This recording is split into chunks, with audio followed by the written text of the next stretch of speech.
The wilderness. An area in its natural state in which few or no people live. In today's rapidly expanding society, vast wilderness is declining. Nature is something we see photographs of. Wildlife is something we see in a zoo. And as technology continues to advance, children spend less time outside than the generations before them. They're missing out on the experiences only found in nature. Animals, scenery, the air itself.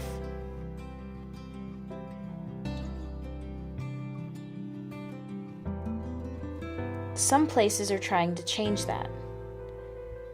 Nestled in the small southwest town of Junction, Texas, on the banks of the South Llano River, lies a satellite campus of Texas Tech University.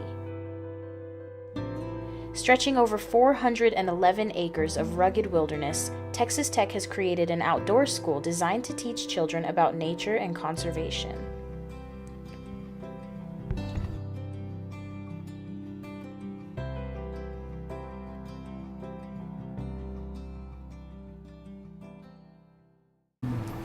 The wilderness camps are designed to give kids an outdoor learning experience, but the experience is all completely tied and coupled with a curriculum that is all based upon the Texas Essential Knowledge and Skills standardized learning expectations. So the kids learn everything they're supposed to learn as they would if they were in a classroom at a high school or a middle school or whatever, but they're learning it in an outdoors type of environment.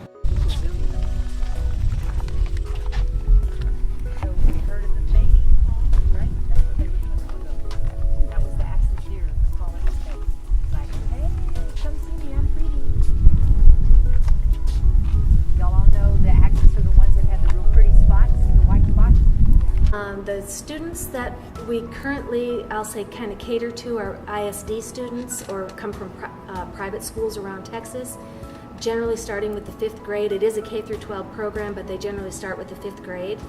And they come out here to learn about the environment, just the outdoors. It's an outdoor school, so they're outdoors most of the time. The curriculum that they have is they have ornithology where they learn about birds. They go on night hikes to watch for owls. They have an astronomy unit where they look at the stars. They are in aquatic biology where they're in the water. One thing we have here too is a trail system, the Discovery Point Trail, and along that trail they learn about sustainability and conservation and taking care of their environment. Most of the kids that we have, or a lot of the kids that we have, come from the bigger cities, and so they don't get outdoors and get to experience nature like they do when they're here. And probably the most they get out would be to go to a park, or something like that, and that would be their which nothing wrong with a park. It's just, when you're out here, you got 411 acres of park. Students who participate in these camps are likely to learn much more than they anticipated. When they arrive at these camps, many of them don't know what to expect.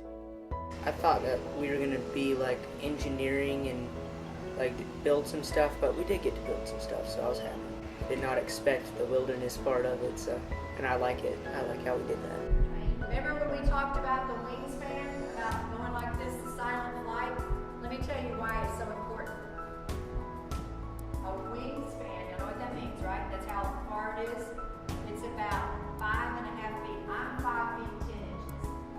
So imagine about right here is the wingspan of one of those owls. That's pretty tall, don't you think? So if I was going really fast, do you think you can hear me very far? Yes. You can hear me like just coming down the road, for goodness sake. So that's why they have to be so quiet. Every lesson begins in a classroom, but what sets the outdoor school apart is the opportunity to get outside in nature and experience what they are learning about hands-on.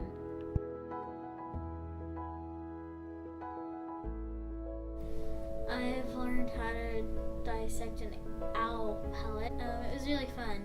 I learned that an owl eats a lot of animals, and everything works together in its own unique way, and it's all one big, huge, happy family.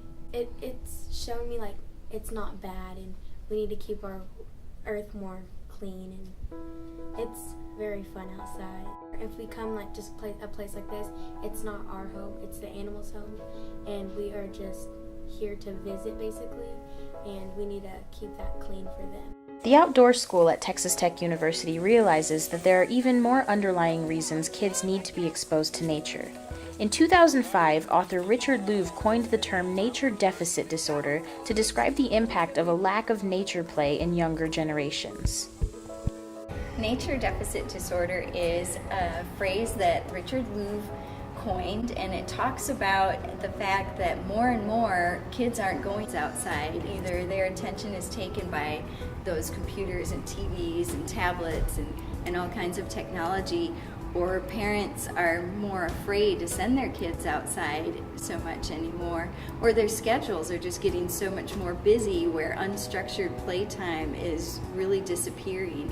And Richard Louv has seen and shown that unstructured playtime outside in nature has so many benefits, diminishing the effects of ADD, having good health effects, diminishing instances of depression, helping kids learn how to problem solve amongst themselves when they're out in nature. There's so many benefits to it. The final lesson is left for me to teach. String the 7 bead, and I will show you the most important secret of all. You know, as a child, we just got kicked out the screen door, and especially on Sunday if the Cowboys were playing, my mama locked that door and didn't let me back in until the game was over. I mean, we spent so much time outdoors, and kids right now, and these are generalizations, but we know that kids spend more time indoors. They do spend time outdoors, but it's usually in more of a constructed natural environment. Let's say it's a local park. Maybe they're spending time at a family barbecue or something like that. But that free time to explore is less accessible for them. When there is that free time to explore, there's also this concern for safety and the risk, because risk is so very much in the media and available to us on our phones 24 hours a day. It's one of those things that, when I remember growing up, in Ohio, we lived out in the country, and I don't remember having a whole lot of toys, but I get off the bus at school at night, and I was out in the woods, I was down at the creek.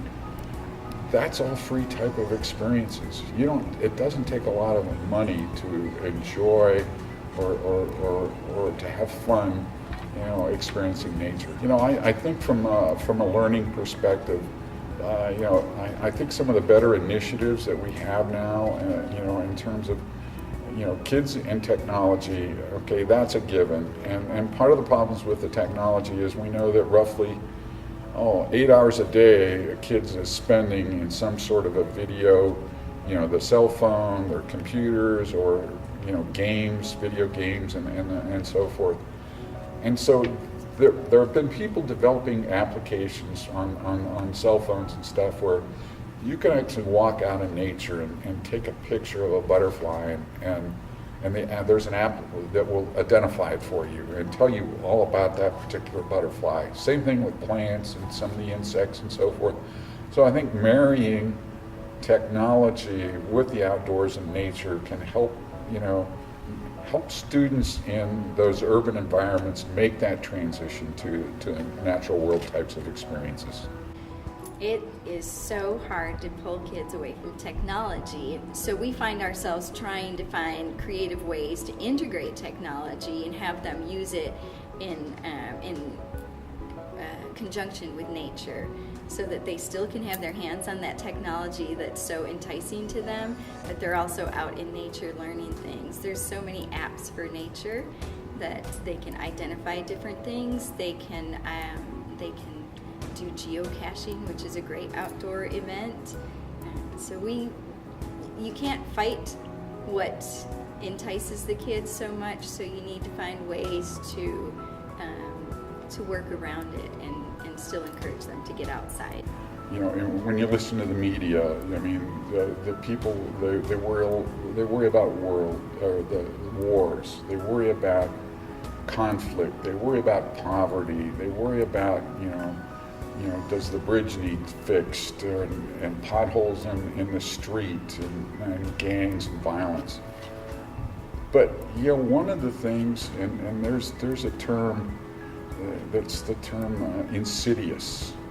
And this nature deficit disorder is a very critical, serious threat to the world and our nation, because it's a stalker. It's very slow moving, and people don't quite recognize what are the ramifications. It seems like a simple term, nature deficit disorder, but it's a kind of disease, and it really is a disease that's got a lot of dimensions, that affects the population in a lot of different ways, and can really impact how we as a nation are moving forward with regard to what are we going to be leaving our next generation.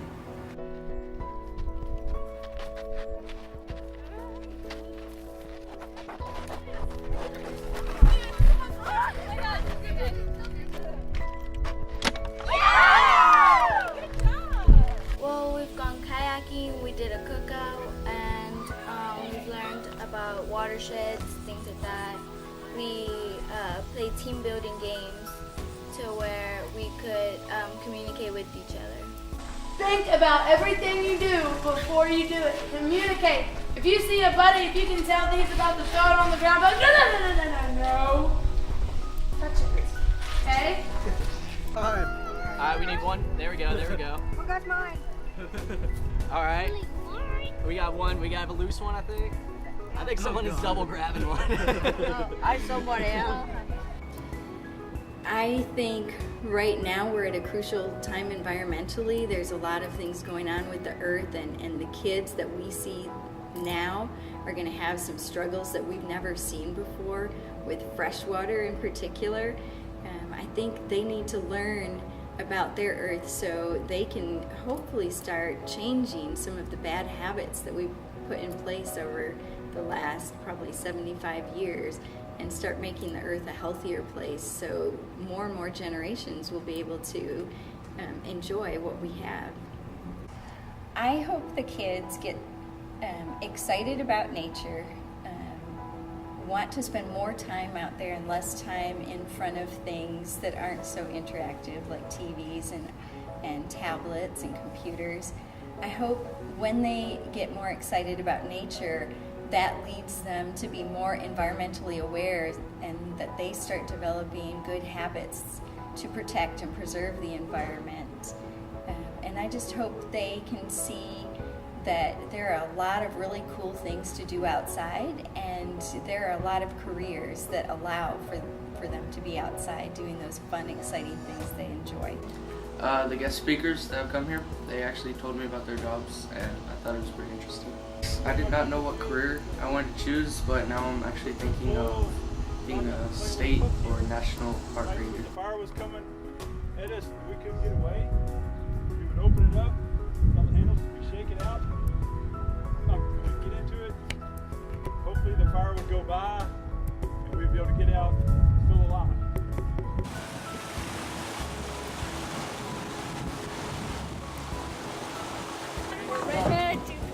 Cinch it down. Otherwise, it just turns into nice and tight. It's a life jacket, not a float away while you drown jacket. Water is one of those magical elements, and maybe it has something to do with such a high percentage of our bodies are made up of water, and maybe that's where life on the planet first emerged, and maybe that's somehow embedded in our genetics and in our evolution.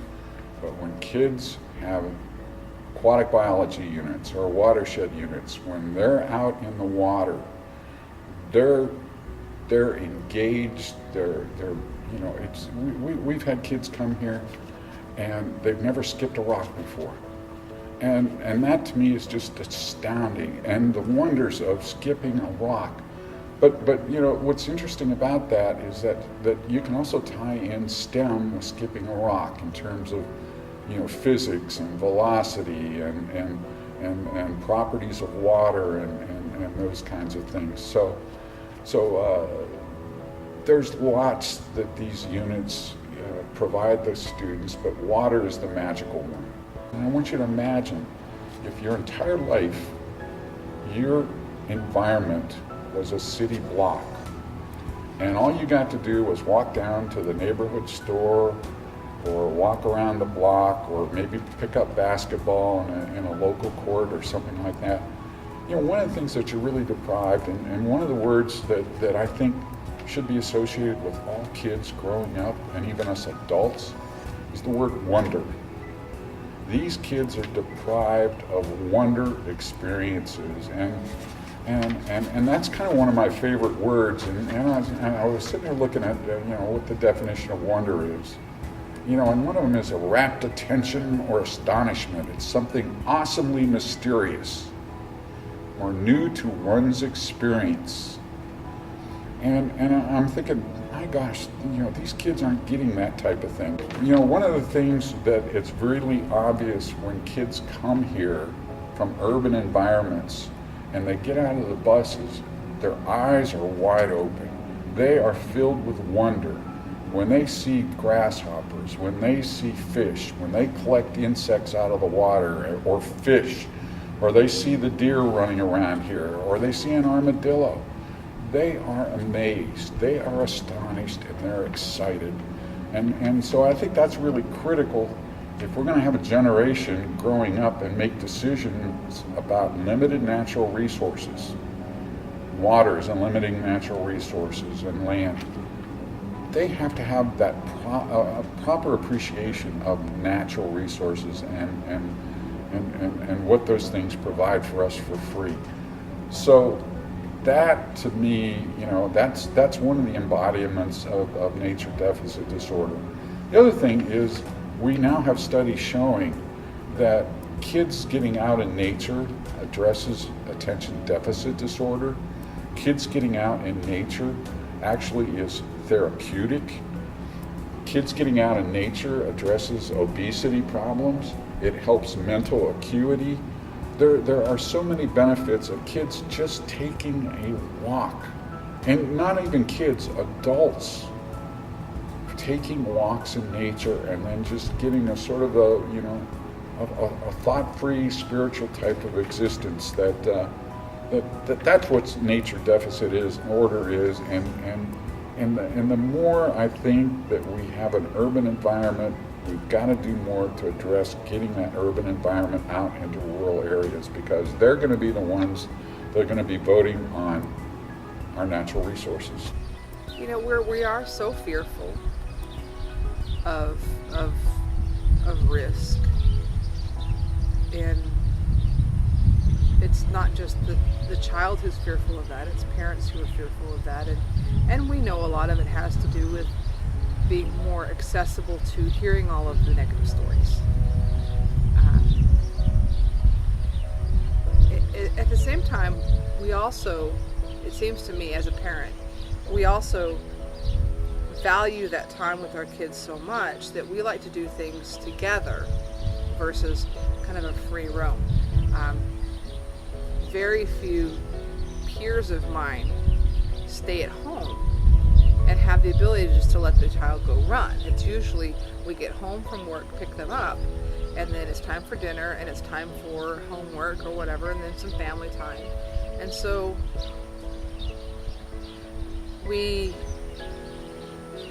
the family is just more structured. The family time is more structured. And so we are less likely to just let them run and play, because there's usually something we have to go to do. But at the same time, I know that there's definitely more concern about what could happen. I think parents should send their kids to a wilderness camp because that gives the kids an opportunity to be outside in a safe atmosphere, so the parents can have a higher level of comfort if that's an issue for them. The kids are going to get so much out of it and find things that they didn't know they liked. They're going to learn how to deal with the little annoying bugs and things that maybe they haven't dealt with before, because we're doing fun activities that they need to focus on, and the bugs just become just a little annoyance. It would be safe out here. You know, we've got good housing, we've got meals, everybody, their big concern is safety, so it's keeping the kids safe, so it would be a great environment for them to learn and to have fun, and not only would they be having fun, but they would be learning, you know, about the environment and different aspects of that. I just want them to get new perspectives. The great thing that Texas Tech has done with this school is that they've opened it up to kids from all over the state, and they are interacting with other ages, other cultures, other backgrounds, and each of them has time to share their story. And it's not easy doing this. That's the best part about this. Camp is not easy. It's very challenging to go on a river and kayak for the first time. More so to go on a river and kayak the first time with someone you've met 24 hours ago. Camp is a challenge, and when they rise to meet those challenges, the experience is just so empowering to them. And when kids feel empowered, there's just no stopping them. That's the beauty of stepping away from the everyday life and seeing the magic of the natural world impacting a child's life. My definition of wilderness, it depends. And it doesn't really depend. Yes, it does. It depends. You know, a lot of people are, I always, one of the words I always worry about is the word assume. You know, and when you start breaking down the word of assume, you know, it can make an ass out of you and me. And a lot of people assume that wilderness means big, giant, remote parks like Glacier National Park or Yellowstone or Yosemite or Bob Marshall Wilderness. And that's not true. I mean, wilderness partly has to do with your perception of what is wild. And so, you know, I think, you know, kids, you know, the first time, you know, when you're little and you go into your backyard, I mean, that's a wilderness because it's new, it's unexplored, there's things in there that you don't know. And so think about, you know, an inner city kid that knows his city block, and he knows concrete, and he knows buildings, and he knows lights and you know, fluorescent lights and so forth. He comes to a place like the Atlanta River Field Station, and they get out of the bus, and all of a sudden, this 411 acres is wilderness. And it's full of things they've never seen before. I mean, and so there's adventure there. And I think that's partly what makes wilderness is the possibility of adventure, exploring new places, learning new things, seeing new types of critters like snakes and armadillos and you know, white-tailed deer and maybe if you're lucky a bobcat or something like that. So wilderness, you know, it's a colloquial saying, it's in the eyes of the beholder.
It's funny because the first day they weren't even talking to each other. I Now know. they can't stop. It's great. That's the beauty of what being outdoors and meeting new people can be. That competition is just beautiful. Goodness. Allergies. I think I'm inhaling some of nature. I'm gonna put that in the outtakes. I think some of nature just flew down my throat.